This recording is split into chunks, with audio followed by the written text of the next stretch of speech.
What kind of person screams at a deaf man for not answering her? The sun hung low over Maple Grove, casting long shadows across the manicured lawns and white picket fences.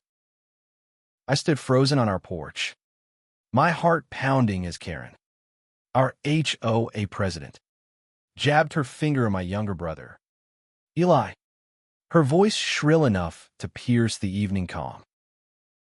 Eli, oblivious to her tirade, sat on the steps, sketching in his notepad, his world silent as always. Karen's face was red, her arms flailing as she accused him of ignoring her demands to mow the lawn. I wanted to scream back, to tell her he couldn't hear her, but my feet felt glued to the wood. This wasn't just a misunderstanding, it was the start of something uglier, something that would unravel our quiet neighborhood and expose the truth about the woman who ruled it with an iron fist. The air was thick with tension that September evening, the kind of tension that makes your skin prickle. Maple Grove was the picture of suburban perfection, neat hedges, polished mailboxes, and Karen's ever-watchful eyes ensuring no blade of grass grew too long. Eli and I had moved here a year ago, after Mom passed, hoping for a fresh start. I was 25, working as a graphic designer, and Eli, 18, was navigating his senior year of high school. His deafness a challenge he met with quiet resilience. He loved drawing, his pencil capturing the world he couldn't hear. But Karen didn't care about that. To her, Eli's silence was defiance, and our slightly overgrown lawn was a personal insult. Eli, I called, stepping forward, my voice cutting through a rant. She whirled on me, her eyes narrowing. Lila, your brother's been ignoring me for weeks. This is a violation, she snapped, waving a crumpled HOA notice. I clenched my fists, explaining for the 100th time that Eli was deaf, that he wasn't ignoring her. But Karen's lips curled into a sneer. Excuses, she hissed. If he can't follow rules, maybe you don't belong here. Her words stung, but I held my tongue. I didn't know then that her cruelty would escalate, that this was only the beginning of her vendetta. The next morning, I found a new notice taped to our door. Final warning, lawn maintenance or fines. Eli, sipping coffee at the kitchen table, saw my face and signed. What's wrong? I forced a smile, signing back. Just Karen being Karen. But inside, I was boiling. Karen wasn't just a nosy neighbor. She was a bully, using her HOA power to harass anyone who didn't fit her mold. I'd heard stories. The single mom fined for her kid's tricycle. The elderly couple threatened over their rose bushes. But now it was personal. Eli didn't deserve this. I decided to confront her. I marched to her pristine colonial-style house, where her SUV gleamed in the driveway. She answered the door, her smile as fake as her manicured nails. Lila, how can I help you? She asked, her tone syrupy. I held up the notice, keeping my voice steady. Alias E. Karen. He's not ignoring you. We'll mow the lawn, but stop targeting us. Her smile didn't waver, but her eyes glinted with something cold. Rules are rules, she said. If you can't keep up, maybe you should leave. I walked away, her words echoing in my head. I didn't know then that Karen was hiding something that would turn our fight into a neighborhood war. Days passed, and the notices kept coming, each one more threatening. Karen started patrolling our street, her clipboard in hand, noting every perceived infraction. Eli, unaware of her growing obsession, kept sketching, his world untouched by her noise. But I saw the neighbors' sidelong glances, their whispers about those kids who couldn't keep their yard perfect. I felt isolated, like we were outsiders in our own home. Then came the twist that changed everything, a letter in our mailbox. Unsigned, scrawled in shaky handwriting. Karen's not who she says she is. Check her past. My pulse quickened. Who sent this? And what did they know? I couldn't shake the letter's words. Late that night, I sat at my laptop, digging into Karen's history. It wasn't hard to find her online. Her LinkedIn boasted her HOA presidency like a corporate title.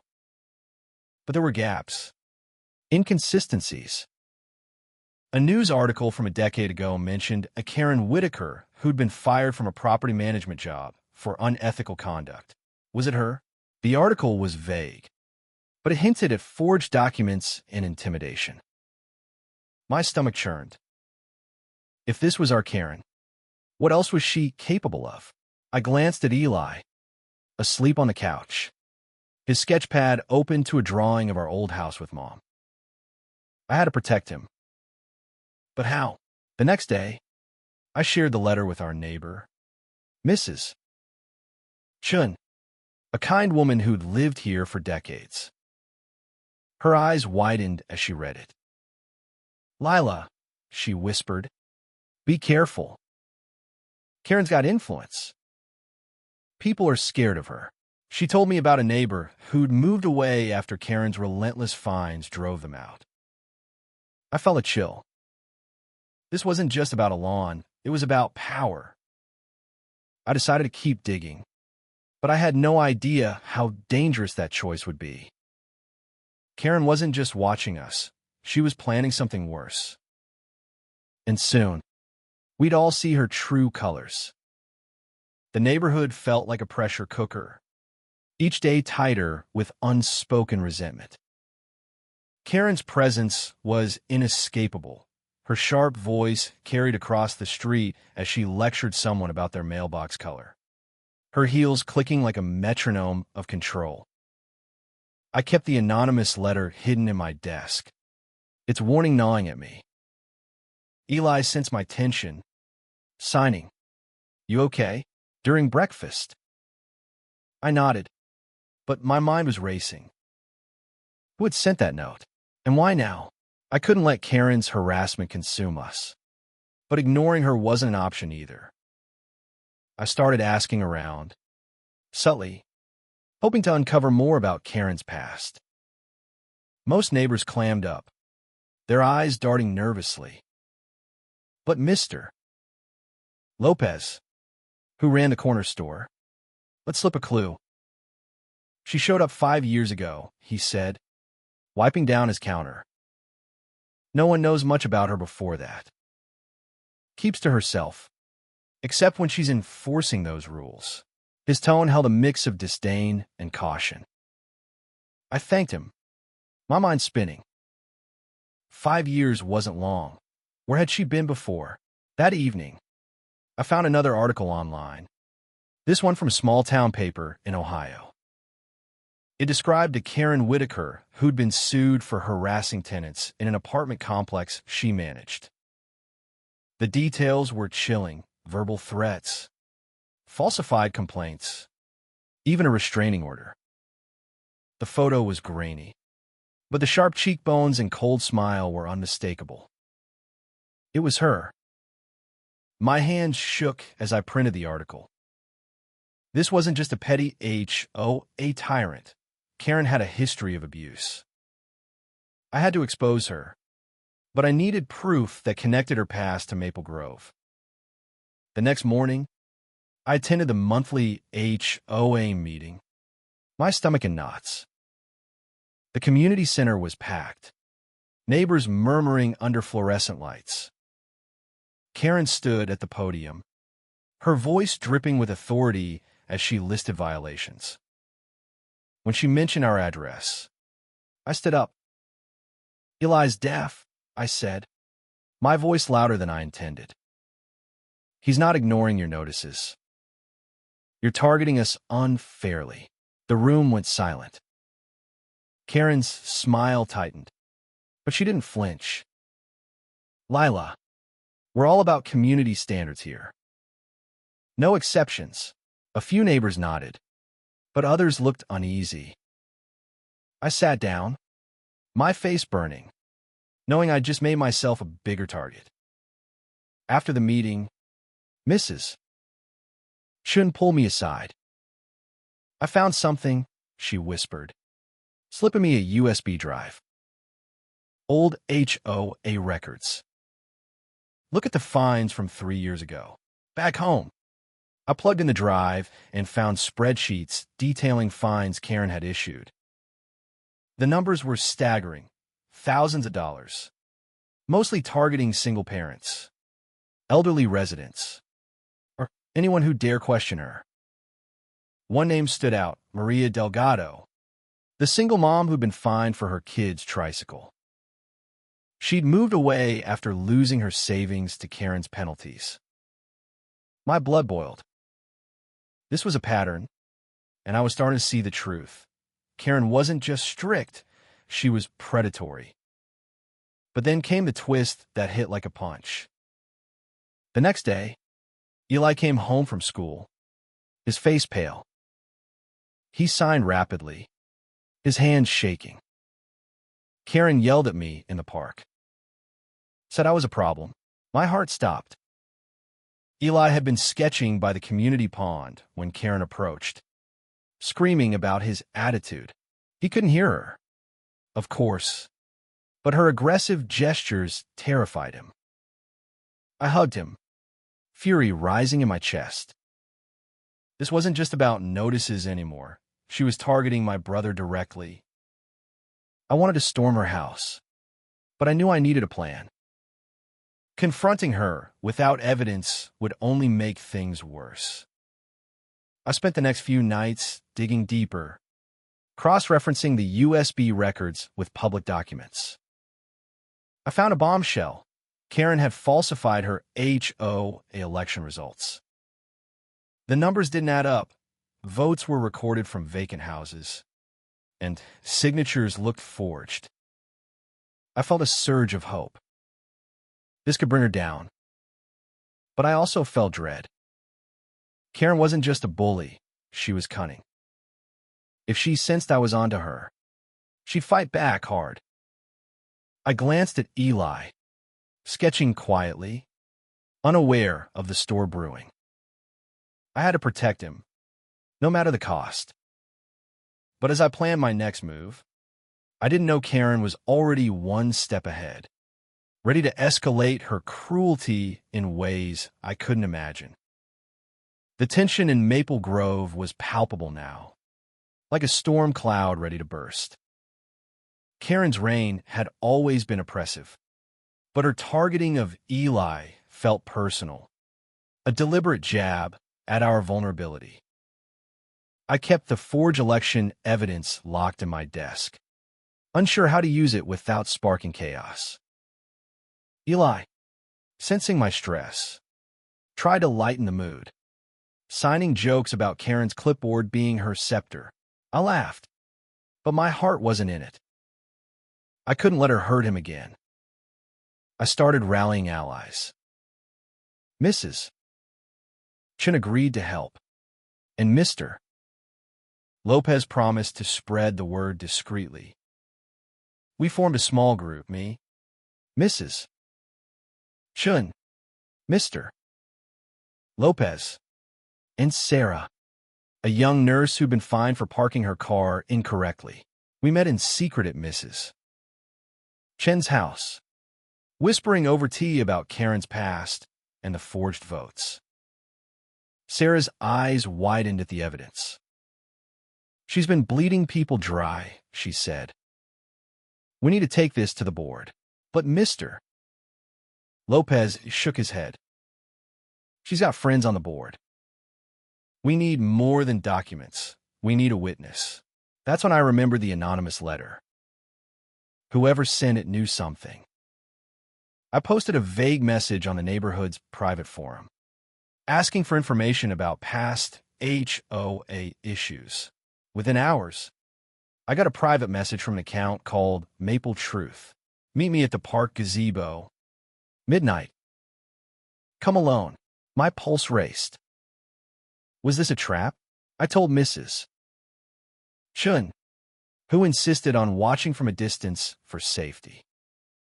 At midnight, I stood in the gazebo, the air chilly and still. A figure emerged, a woman in her 60s, her face lined with worry. I'm Ellen, she said. I used to live here. Karen drove me out. Ellen's story was chilling. She'd been fined repeatedly for minor infractions until she couldn't afford to stay. She threatened my son, she whispered. Said she'd call CPS if we didn't leave. I felt sick. This was the same playbook she was using on Eli. Ellen handed me a folder. These are emails she sent me.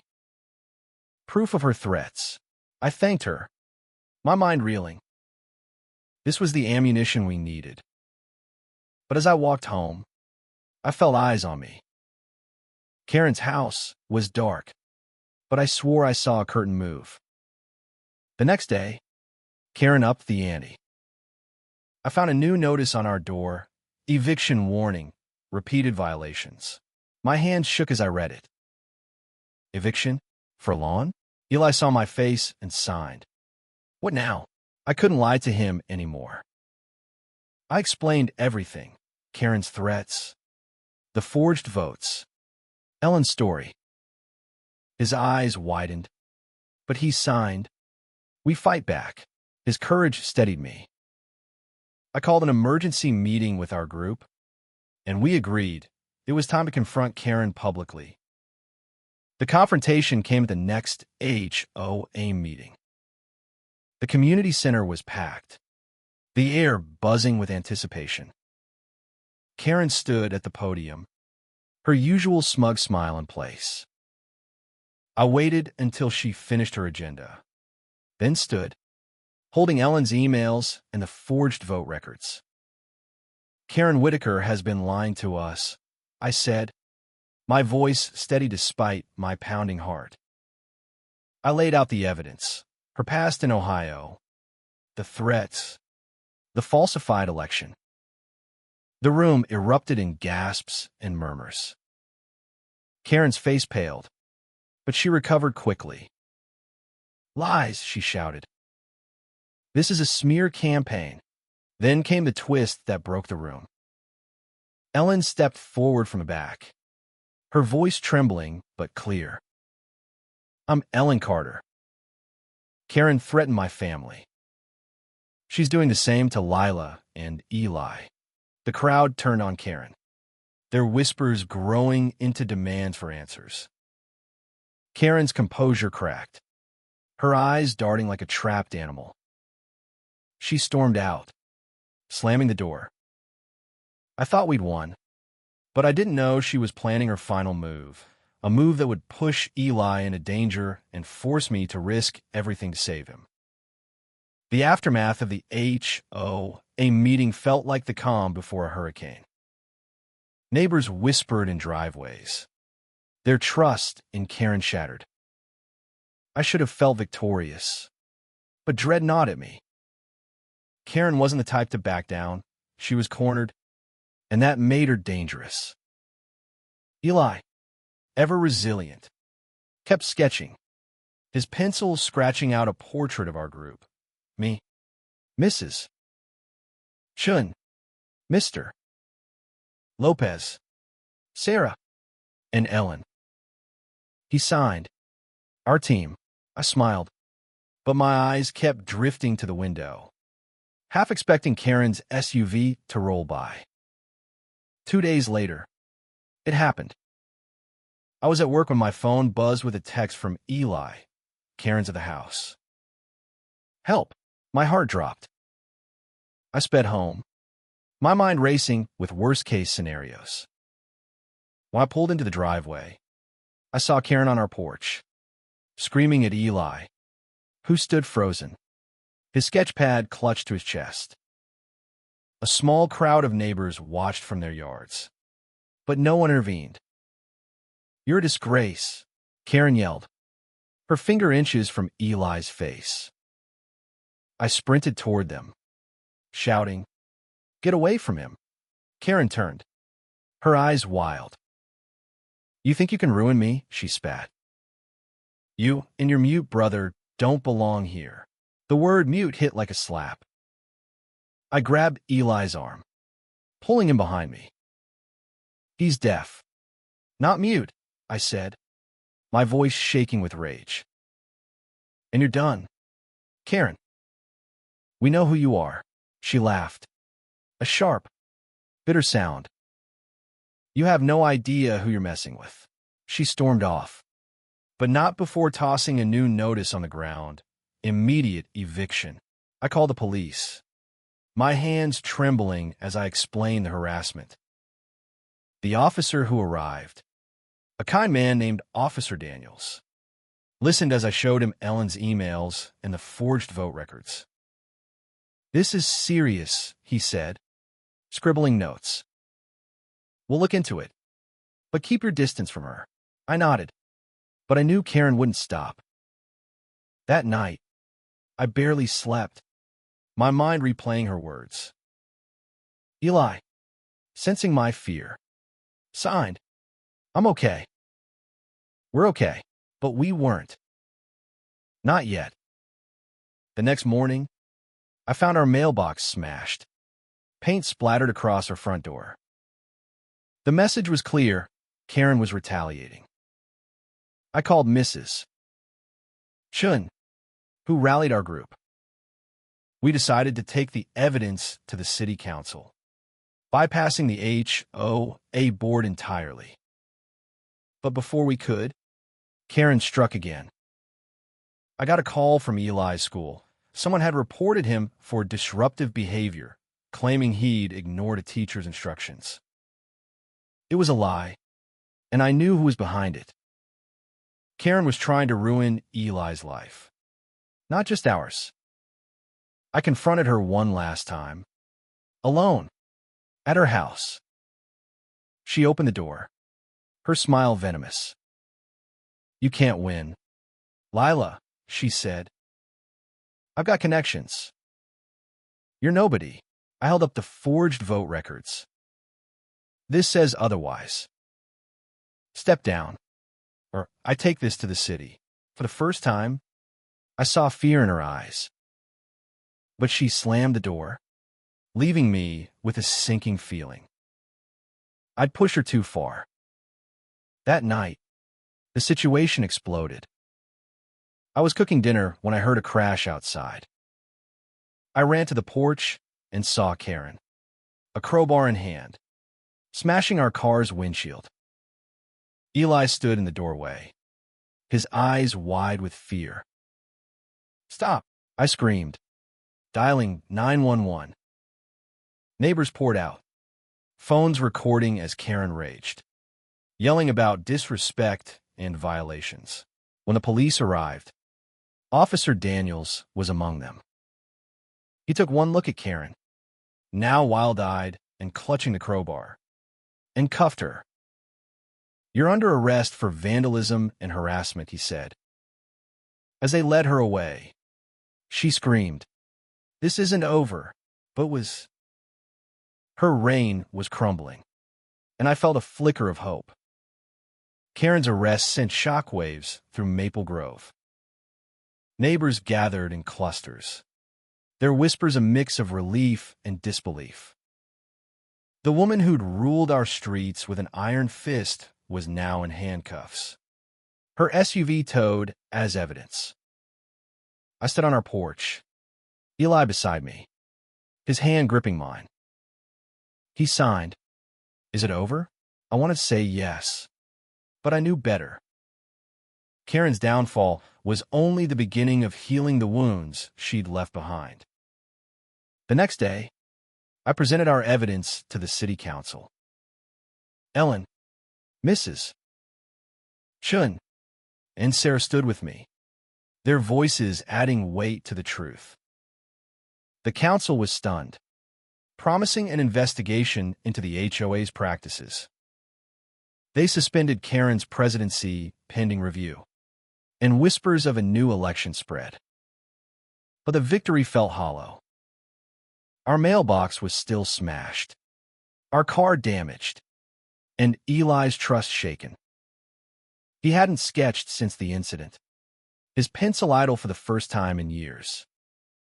I spent days cleaning up the mess, literally and figuratively.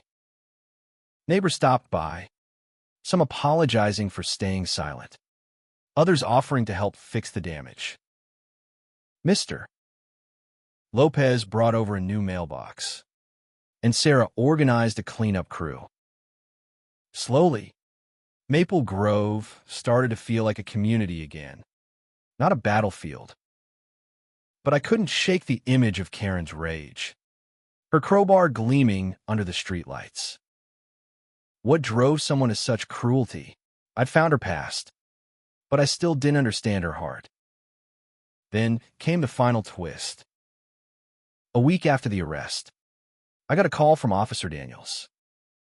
Karen's facing more charges, he said. We found complaints from other towns. She's been doing this for years. He explained that Karen had a pattern, moved to a new town, seized control of an HOA and bully residents until she was forced out. She'd change her name slightly each time, slipping through the cracks. The charges now included fraud and aggravated harassment. She wasn't just a bully, she was a serial abuser. The news broke something in me. I'd fought for Eli, for our home, but the scope of Karen's cruelty was overwhelming. I sat with Eli that night, telling him everything. He listened, his face calm, but his eyes heavy. Why does she hate us? He signed. I didn't have an answer. Instead, I hugged him, promising we'd rebuild. The next day, he picked up his sketch pad again, drawing a new picture, our house, whole again, with neighbors smiling in the yard. It was his way of healing, and it gave me hope. We attended Karen's hearing a month later. The courtroom was packed with former neighbors, some from other towns, all sharing stories of her abuse. Ellen spoke, her voice steady as she recounted her family's pain. I testified about Eli, my voice breaking as I described her threats. Karen sat stone-faced, her lawyer scrambling to defend her. But the evidence was overwhelming. The judge sentenced her to 3 years in prison, with fines for restitution. As she was led away, she didn't look at us. It was over, but the scars remained.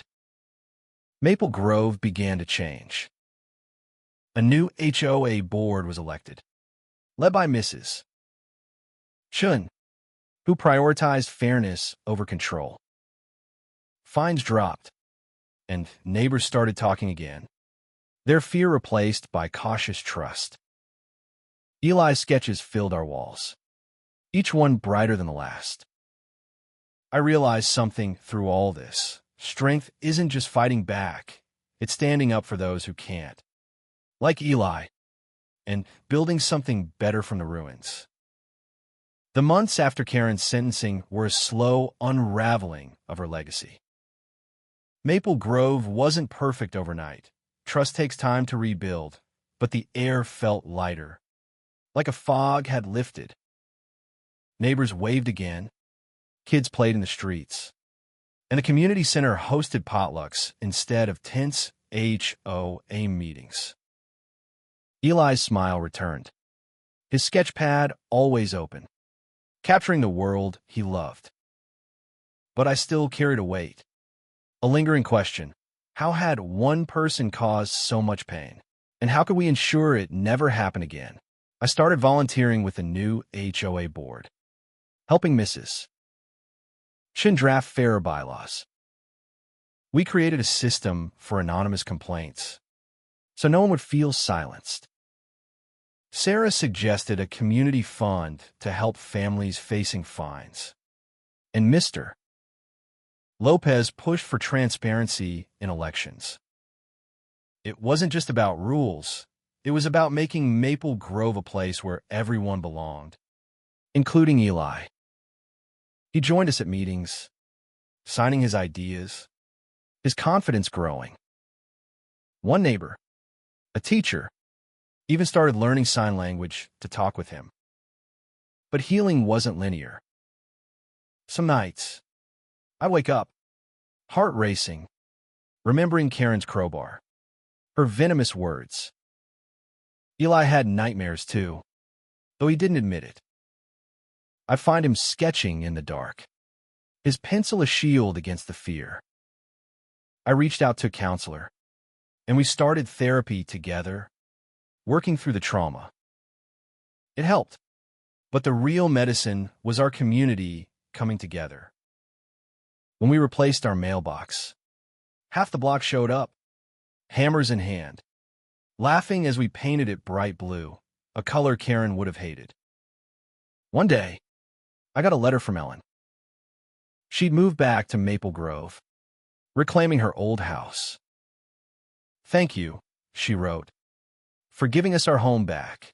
Enclosed was a photo of her and her son, smiling in their yard. I showed it to Eli, who signed. "We did good," I nodded, tears in my eyes. We had. But the fight had changed me. I wasn't just Lila, the quiet graphic designer anymore. I was someone who'd stood up, who'd fought for justice. The final piece of Karen's downfall came unexpectedly. A local reporter, tipped off by our story, dug into her past and published an exposé. It detailed her trail of destruction across 3 states, naming victims who'd never had a voice. The article went viral, sparking calls for HOA reform nationwide. I was interviewed, my words alongside Ellen's and Sarah's, a testament to our collective strength. Eli, shy but proud, let me share one of his sketches in the article, a drawing of Maple Grove, vibrant and alive. As spring arrived, Maple Grove bloomed in ways I hadn't seen before. Kids rode bikes, neighbors planted gardens, and Eli's sketches decorated the community center. At a potluck, Mrs. Chen raised a glass, toasting to new beginnings. I looked at Eli, laughing with Sarah's kids, and felt a warmth I hadn't known in years. We'd faced a bully, uncovered her lies, and rebuilt our home. It wasn't perfect, but it was ours. The fight had taught me something profound. Courage isn't loud or flashy. It's showing up, day after day, for the people you love. It's standing in the storm, even when you're scared. Eli taught me that, with his quiet strength, his unshakable spirit. As we walked home that night, the stars bright above, I knew we'd carry this lesson forever. Maple Grove was more than a place now. It was a promise to do better, to be better, together. The first anniversary of Karen's arrest felt like a milestone, a quiet victory we didn't need to shout about. Maple Grove had transformed, not just in its rules, but in its heart. The lawns were still neat, but they weren't prisons anymore. People planted wildflowers, hung quirky signs, let their kids draw chalk murals on driveways. Eli's sketches were everywhere, taped to lampposts, framed in the community center. He'd started teaching a drawing class for kids, his hands guiding theirs as they laughed. His silence a bridge, not a barrier. I stood on our porch one evening, watching the sunset paint the sky pink. Eli joined me, his sketch pad under his arm. "Happy?" he signed. I nodded, signing back. "Because of you." He grinned. his eyes bright. We'd been through hell, but we'd come out stronger. The neighbors who'd once whispered now stopped by with cookies. Stories were just a wave. Mrs. Chen's new HOA board held open forums, and people spoke without fear. Sarah's community fund had helped 2 families stay in their homes, and Mr. Lopez's store became a hub for laughter and gossip. But the real change was in us. I learned to trust my voice, to fight for what was right. Eli had found his place, his art a language that spoke louder than Karen's screams ever could. We turned pain into purpose, fear into hope. The anonymous letter writer never revealed themselves, but I like to think they were watching, smiling at what we'd built. One day, I found an old sketch of Eli's, tucked in a drawer. It was our house, from the day Karen smashed our mailbox. The lines were angry, jagged, but in the corner, he'd drawn a tiny flower, blooming through the cracks. That was us blooming despite everything. I framed it, hanging it beside Mom's photo. It felt right, a reminder of where we'd been and where we were going.